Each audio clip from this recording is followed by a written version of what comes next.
if you're wrong, and this is what Joey was talking about in his video, it also doesn't matter, because then you just make an apology video. Oh guys, sorry, I thought this was gonna go up. I thought I dotted my I's and crossed my T's, but didn't pan out this time. I'm sorry guys. Make a thumbnail that says lost it all, or I was wrong, with your fucking face crying in your hands. And that video, the crying cause you're wrong, the I'm sorry video, apology video, will probably get even more clicks than the call out video or the I was right video. People, maybe I was a little bit wrong about something that I talked about in the beginning of April, but I don't completely think that I was. And that is going to be for the fact that in the beginning of April, I really focused like, hey, if I'm going to be a content creator, I kind of want to be talking about tag grading, especially seeing how grading is such a vital part of the hobby right now. It's mainstream, and we see it with the whole entire grading gate. Yeah, the grading gate, if you will. But he made that video and it kind of inspired me. I'm like, hey, I can probably clickbait a couple people to actually click on the video while I talk about this. And the video I'm referring to is going to be the Pokemon Illustrator card, the one that Ken Goldin went ahead and auctioned in April. And I'm sorry, we're in June, and the card sale was finalized in April 11.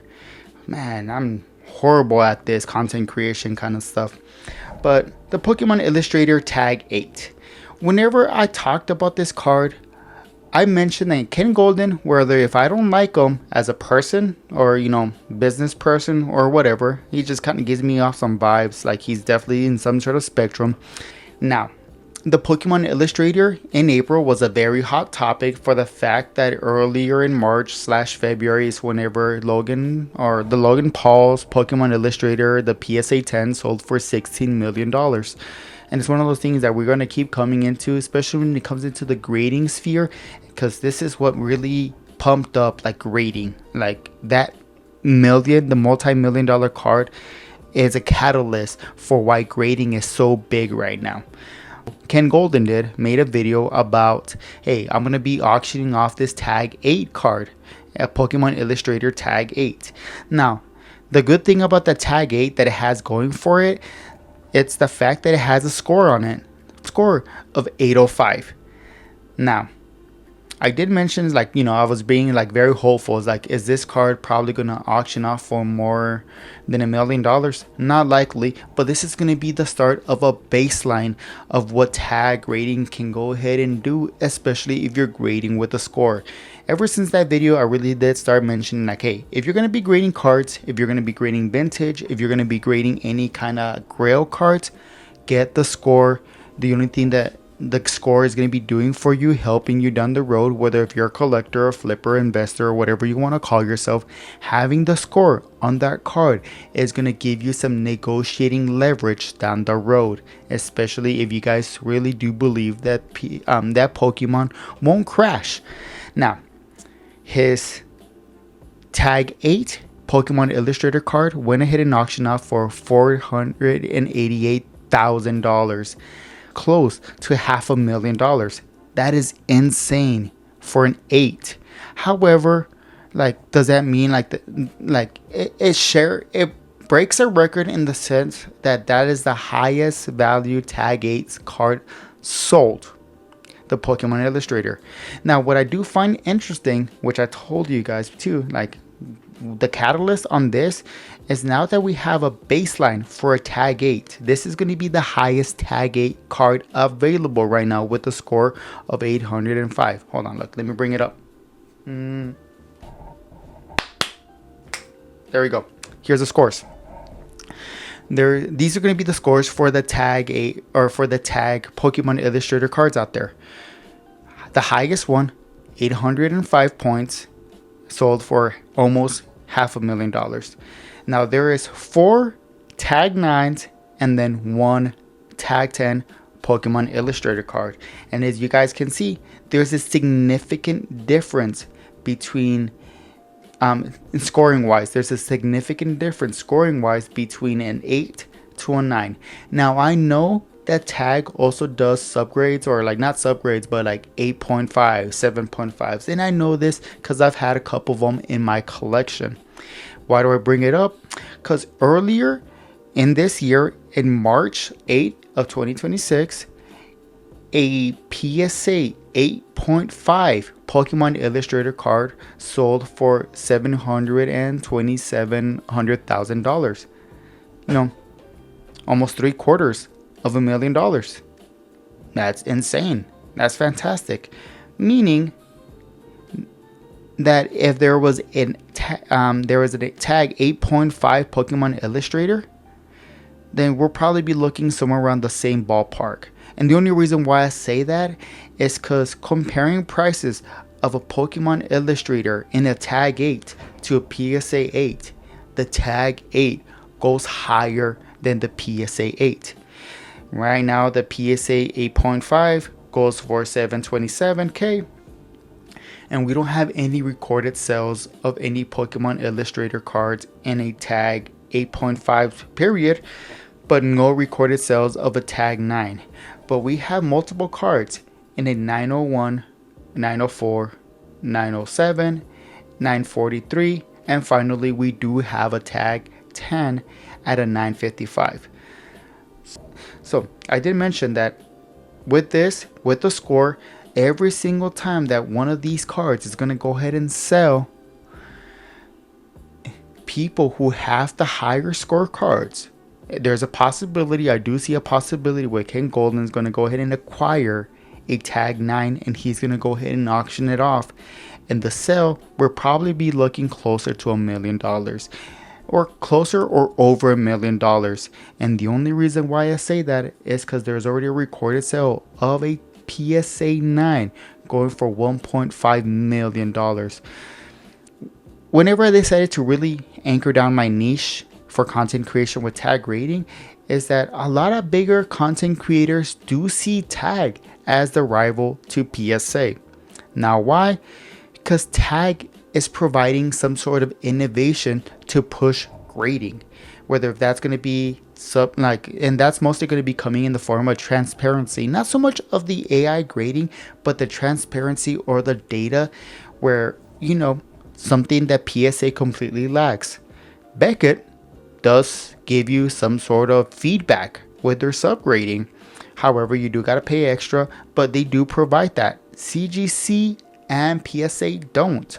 So whenever you hear these content creators saying like, you know, oh, bringing tag because they see tag as a direct competitor to PSA regardless of the size of the company. We do have a battle of David versus Goliath, and I do talk about like Rudy from Alpha Investments as he's really pushing his grading company, but he's not doing anything innovative. The only thing that he's really pushing right now in order to get the masses, these companies who are doing hundreds and thousands of submissions for like junk slabs or mystery bags, is his pitch. His niche right now is that I have a quicker turnaround time, but it does absolutely nothing to innovate grading, to push it forward to something that can be more rewarding for the collectors, for the people who are spending hundreds of thousands of dollars on certain cards, or even collectors who are spending hundreds of dollars to go ahead and get their cards graded. As this pause with PSA tag continues going on, and it's not a hard pause because you do have expensive entries, you have expensive options that you can go ahead and grade with these companies. You really do have to really think, it's like, do I grade with PSA because of the liquidity, or do I grade with tag because of the transparency? Honestly, like always, I'm going to be saying you guys should definitely be grading with tag for the transparency. And if you're grading with tag, if you're spending more than the bowl grading, you should be getting that score. That 1,000-point system, you should be getting it on those high-end grail cards. If you're someone who's looking to make a mystery slab business with tag, yeah, don't do that. But this leads me to two things. Thing number one, these apps like Collector, Double Helix, one thing that is going to be hurt, like that's going to hurt tag until they start really supporting it, is whenever they're auctioning cards or these cards are being sold online, they really have to start putting the dig score when it comes to tag slabs, especially for the fact that tag slabs move online. it has liquidity on eBay, on online. These cards really do move. But this is where it's kind of evolving to. Everyone's selling, everyone's grading the same shit. You cannot argue with me on that. Collectors are the only ones who might actually take a moment to go ahead and grade a card that they know it's not going to be a 10, but a card that maybe their kids went ahead and pulled, a card that they traded with their friends, something with significance. They might actually go ahead and grade it with tag just for the fact that they definitely look better. You can go ahead and pay extra for the score, and it's just, for collection wise, I do strongly believe that people rather collect tag slabs than PSA. PSA is just for liquidity and to make moves. So that leads me to believe that these collectors are really buying tag slabs, and they're not really moving them as, I'm not going to say that they're as liquid, but when people are buying tag slabs, it's mostly for the PC. And that is okay. If you're a tag fan, if you're a tag collector, you understand this. Your tag slabs are for the most part going to be part of your PC. That's what I do. That's what some people do. You go to HartattaqEX, the guy that I just showed you in the very beginning. That's what his whole entire, in his background, it also has tag slabs. There's not many of us tag content creators who are really doubling down on grading and going with tag, but the ones who are really do see tag, as a fantastic tool. Great display piece. But if you're going to be in the hobby for the long term, really do consider tag, or really look at tag for the fact that at least you're going to be getting feedback for your grading. It's going to help you. And I was seeing Henry's Poke Corners. He had a podcast. I can't remember with who he had it with, but his guest, Jodo Jake. He had a live with Jodo Jake.